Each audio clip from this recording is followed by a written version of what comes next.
Thank you, Mr. Chairman. I appreciate that, and I want to thank all of our panelists for being here today to enlighten us on your areas of expertise. We appreciate your time. And I want to thank you, Mr. Chairman, for having this, and our ranking member for having this hearing today. And I'd like to elaborate for a few moments on H.R. 1838, the SBA Women's Business Centers Improvement Act, which is going to be discussed by Dr. Rackley's testimony in just a few moments. The Women Business Centers are an important part of our grant programs that are funded by the Small Business Administration. And today, women's business centers all across the country are providing women entrepreneurs with much-needed technical assistance in starting and operating their small businesses. In the mid-1990s, the federal government began awarding grants to women business centers that were operating as nonprofit organizations in conjunction with institutions of higher learning.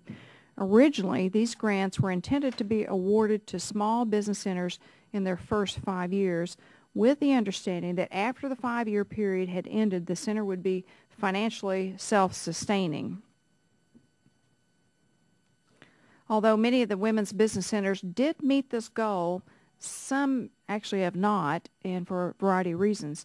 And as a result, a greater percentage of the funding of this program has actually been consumed by operating costs, potentially unviable centers, rather than the intended purpose of establishing the new business centers.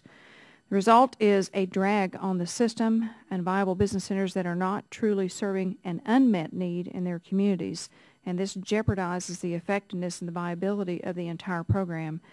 So the SBA Women's Business Programs Act of 2009 restores the original priorities held by the federal government when this program was created, and it will offer a 3-tiered system of funding and lower caps on spending for older business centers. And with that, we can ensure a balanced percentage of the funding is used to support both the new and the existing business centers. And so, Mr. Chairman, we have prepared that bill and have filed it, and we're looking forward to having the testimony on it today.